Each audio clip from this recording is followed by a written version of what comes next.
فمن كان من أهل لا إله إلا الله كان من أهل الجنة. Une fois que nous avons vu que le Coran tout entier parle du tawhid et nous indique le tawhid, on va voir que dans la sunna de notre noble prophète Muhammad sallallahu alayhi wa sallam, mention est faite du tawhid. Il y a plusieurs hadiths sur le sujet, nous allons en citer quelques-uns. Le prophète alayhi salatu wa sallam, il nous dit dans un hadith rapporté par l'imam Ahmed, il dit, le prophète alayhi salatu wa sallam, écoutez, il va nous parler d'une personne qui a vécu avant nous. Il dit, il y avait un homme parmi ceux qui ont vécu avant vous qui n'avait fait aucune bonne action, à part une. C'est laquelle? C'est le tawhid. Imaginez cette personne. Il n'a fait aucune bonne action à part le tawhid. Et lorsqu'il était sur son lit de mort, il était en train de mourir, il était en train d'agoniser, qu'est-ce qu'il a dit à sa famille? Il a dit, lorsque je vais mourir, brûlez-moi. Lorsque je vais mourir, brûlez-moi jusqu'à ce que je devienne du charbon. Après, vous m'écrasez. Après, vous m'écrasez et vous me laissez dans un endroit, vous me laissez dehors lorsque le vent va souffler. Comme ça, toutes ces cendres, elles vont disparaître, elles vont se disperser. Et c'est ce qui s'est passé. L'homme, il est mort. Sa famille l'a brûlé. Ils l'ont pilé, ils l'ont incinéré. Et ils ont dispersé ses cendres. Lorsqu'Allah Azza wa Jal va ressusciter cette personne, lorsqu'Allah Tabaraka wa Ta'ala va la ressusciter, Allah Azza wa Jal va lui demander, ô fils de Adam, qu'est-ce qui t'a poussé à faire ce que tu as fait? Pourquoi tu as fait cela? Alors que cela n'est pas permis pour l'être humain. L'être humain doit être enterré. Vous savez ce qu'a dit l'homme? Il a dit, ya Allah, j'ai fait ça par peur, par crainte de toi. En fait, l'homme, il a eu tellement peur d'Allah. Il a eu tellement peur puisqu'il n'a pas assez œuvré qu'il a pensé, il était ignorant de la capacité d'Allah Azza wa Jal. Il a pensé qu'en étant dispersé, Allah n'allait pas le ressusciter. Alors il lui a dit, Allah, j'ai fait cela par crainte. Allah Tabaraka wa Ta'ala lui a pardonné. Allah Azza wa Jal lui a pardonné pour cela. Et Allah il lui a pardonné pour sa crainte. Et écoutez ce qu'il dit le prophète alayhi salam. Alors qu'il n'avait fait aucun bien à part le tawhid. Alors qu'il n'avait fait aucun bien à part le tawhid. Illa tawhid. Donc ici, subhanallah, méditons un instant sur la situation de cet homme. Et mettons-nous à sa place. Tu es sur ton lit de mort. Et vous savez que la mort n'a pas d'âge. Tu es sur ton lit de mort, ça y est. Tu sens que tu vas mourir. Ta famille, elle est autour de toi. Tu vois leur regard que ta fin est proche. À ce moment-là, qu'est-ce que tu aimerais? Qu'est-ce que tu aimerais faire? Tu aimerais revenir un petit peu en arrière et faire du bien. C'est vrai ou pas? Un jour, il y a un pieux prédécesseur, il a vu un homme, une personne qui n'était pas forcément sur le bon chemin. Il a voulu lui faire une exhortation, lui a dit, viens, on va faire un tour. Il l'a ramené où? Au cimetière. Il lui a dit, regarde les gens qui sont dans ces tombes. Il lui a dit, imagine maintenant, c'est toi. Qu'est-ce que tu aimerais? Tu aimerais quoi alors que tu es dans la tombe?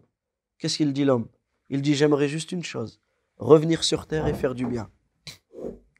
Revenir sur terre et faire des bonnes actions. Vous savez ce qu'il lui a dit, le pieux prédécesseur? Il lui a dit, là maintenant, tu es dans ce que tu voudras. Pourquoi tu attends de vouloir une chose qui ne sera plus possible? Profite maintenant de faire un maximum de bonnes actions. Et la plus belle action que tu peux faire, c'est quoi? C'est le tawhid. C'est l'unicité d'Allah, tabaraka wa ta'ala. Également, le messager d'Allah, le prophète sallallahu alayhi wa sallam, qu'est-ce qu'il dit? Il dit, des gens, parmi les gens du tawhid, seront châtiés dans le feu jusqu'à ce qu'ils deviennent des charbons. Puis la miséricorde les rattrapera, et ils sortiront et seront jetés devant les portes du paradis. Les gens du paradis verseront sur eux de l'eau, ils repousseront comme la mousse qui pousse grâce à la pluie, puis ils entreront au paradis. Ici, ça c'est un point très important. Le prophète sallallahu alayhi wa sallam, dans ce hadith rapporté par Tirmidhi, il dit, le prophète alayhi salatu wa sallam, il nous enseigne que malgré le fait que la personne a le tawhid, ça ne veut pas dire qu'elle est automatiquement préservée du feu de l'enfer. Vous allez me dire, mais tout à l'heure tu as dit que celui qui appliquait le tawhid comme il se faut rentre au paradis sans jugement et sans châtiment. Vous voyez là, écoutez bien. Souvenez-vous la parole d'Ibn al-Qayyim qu'on a citée tout à l'heure dans son livre Madarij as-Salikin. Qu'est-ce qu'il a dit? Il a dit que lorsque dans le Coran tu trouves des ordres et des interdits, lorsqu'Allah dans le Coran t'ordonne de faire la salat, lorsqu'Allah dans le Coran t'ordonne d'avoir un bon comportement envers tes parents, lorsqu'Allah dans le Coran t'ordonne ou t'interdit de commettre du shirk, ou il t'interdit de boire de l'alcool, ou il t'interdit de voler et autres. Le tawhid, ça c'est du tawhid. Pourquoi? Parce que la concrétisation de ton tawhid, l'application de ton tawhid, ça va faire en sorte que quoi? Que tu vas obéir à Allah et tu ne vas pas lui désobéir. Celui qui concrétise le tawhid comme il se veut, comme il se doit, au moment où il meurt, il a adoré Allah et il n'a pas de péché, il s'est repenti, il s'est écarté de ce qu'Allah lui a interdit, lui il rentre au paradis sans jugement et sans châtiment.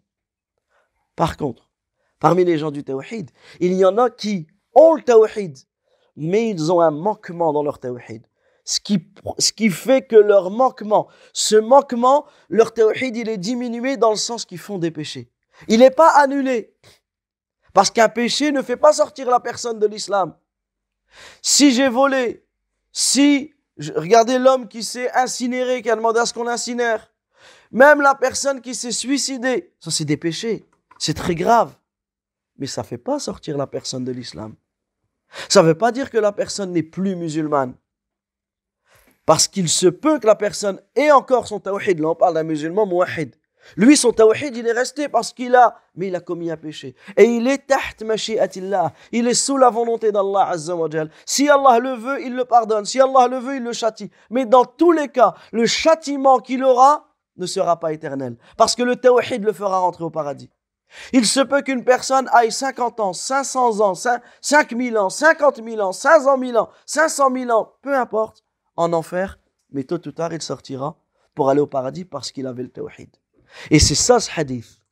Le prophète, alayhi sallam, on reprend le hadith, il dit, des gens, parmi les gens du tawhid seront châtiés dans le feu jusqu'à ce qu'ils deviendront des charbons. Puis la miséricorde les rattrapera parce que ce sont des gens du tawhid. L'enfer n'est pas éternel pour eux. C'est simplement un enfer qui va servir à les purifier de leurs péchés. Parce que tu as plusieurs manières de purifier tes péchés. Retiens ça toute ta vie. Toute ta vie. Retiens cette chose. Pour purifier tes péchés, on peut citer 3 stations. La première station, le premier moment, c'est dans cette vie. Et c'est le moment où il faut que l'on donne tous nos efforts. Notamment avec Tawbah, avec le repentir. Le fait que dans ton cœur, tu reviens à Allah après t'être écarté de lui. Tu reviens à l'obéissance après lui avoir désobéi. Tu fais des bonnes actions, les bonnes actions vont effacer les mauvaises. Comme ça, si tu meurs, tu n'as plus de péché, tu meurs, tu n'auras pas de châtiment. Allah, il n'est pas injuste. Par contre, si tu meurs, tu as encore des péchés. On a dit tu es sous la volonté d'Allah. Si Allah il le veut, par sa miséricorde, il te pardonne. Si Allah Azza wa Jal il le veut, par sa justice, il te châtie. La deuxième station, c'est la tombe. La tombe, pour le musulman, pour le croyant, c'est soit un jardin du paradis, soit un trou parmi les trous de l'enfer. S'il est mort, il n'a plus de péché, sa tombe sera un jardin parmi les jardins du paradis. S'il est mort, il lui restait des péchés. Et qu'Allah Azza wa Jalla a décidé de le punir. S'il décide de le pardonner, c'est un jardin du paradis. S'il a décidé de le punir, il sera puni, châtié dans sa tombe. Et ce châtiment sera une purification de ses péchés. Au plus où il est châtié, au plus où ses péchés diminuent. Si il n'en a plus, Allah Azza wa Jal lui met une récompense dans sa tombe, les délices de la tombe, et il sera ressuscité, il ira au paradis. Par contre, si le jour de la résurrection sonne, si Allah Azza wa Jal nous ressuscite et on ne s'est pas encore fait purifier de nos péchés dans la tombe, troisième station, dans l'enfer. Et l'enfer, il y a un enfer pour les gens qui n'ont pas accepté le tawhid, pour les gens qui n'ont pas été monothéistes, qui n'ont pas accepté le tawhid, accepté l'islam. Ça, c'est un enfer éternel. Khalidina fiha abad al-abad. A'adana Allah wa iyyakum. Qu'Allah Azza wa Jal nous en préserve. Et il y a l'enfer qui a été créé, il y a l'entrée en enfer, créée par Allah, qui est une entrée en enfer de purification. Pour se purifier, c'est pas un enfer éternel. C'est un enfer de purification. Ça veut dire que la personne à qui Allah Azza wa Jal n'a pas pardonné, a décidé de le châtier, il ira un temps en enfer. Jusqu'à quand? Jusqu'à se faire pardonner de ses péchés. Purifier ses péchés. Et c'est pour cela qu'ils brûleront comme du charbon. Alors que ce sont des gens du tawhid. Ils brûleront jusqu'à ce qu'ils deviennent comme le charbon. La miséricorde les rattrapera. Ils seront sortis de l'enfer. Ils seront jetés devant les portes du paradis. Alors qu'est-ce qu'ils vont faire les gens du paradis? Ils vont verser sur eux de l'eau. L'eau du paradis. Ils vont verser sur eux de l'eau et ils vont repousser comme la mousse qui pousse grâce à la pluie. Subhanallah, regardez une terre où il y a rien. Et Allah tabaraka wa ta'ala envoie la pluie. Regardez comment que ça pousse. Ça pousse jusqu'à ce que devenir, subhanallah, des arbres, etc. Alors, ils entreront à ce moment-là. Ils entreront à ce moment-là au paradis. D'accord? Donc ici, la chose vraiment importante à savoir, c'est que on se doit de multiplier le repentir ici. Avant ta mort, tu sais quand est-ce que tu vas mourir? Non, dans ce cas-là, fais-le maintenant. Demande à Allah le pardon pour tes péchés. Et tout le temps, tous les jours. Le prophète, alayhi salam, plus de 70 fois par jour, il disait « Rabbi ghfirli wa tub alayya, innaka antal ghafur rahim ». Il demandait le pardon à Allah Azza wa Jal plus de 70 fois, plus de 100 fois par jour, alors qu'Allah lui a pardonné ses péchés à passé et futur. Que dire de nous? Deuxième chose, c'est important, c'est que les gens du tawhid qui commettent des péchés, même si c'est des grands péchés, ne sortent pas de l'islam. Quelqu'un qui vole, tu dis pas t'es un mécréant. Quelqu'un qui boit de l'alcool, tu dis pas c'est un mécréant. Quelqu'un qui se drogue, tu dis pas c'est un mécréant. Quelqu'un même, comme on a dit, qui se suicide, c'est pas dire on doit suicider. Le suicide, c'est grave. C'est un grave péché. Tout comme l'alcool, la drogue, tous les péchés qu'on a cités, c'est très grave. On ne minimise pas. C'est une diminution de ton tawhid. Mais est-ce que tu fais sortir la personne, tu dis il ira en enfer éternellement, et je le lave pas, et je le mets pas dans le linceul, et je prie pas sur lui, et je fais pas de dua pour lui, et je demande pas la rahma pour lui, et je l'enterre pas avec les musulmans? Non. Parce qu'ils font partie des gens du tawhid. Ils font partie des gens du tawhid. Ils ont des grands péchés, comme on l'a dit, ils seront sous la volonté d'Allah tabaraka wa ta'ala.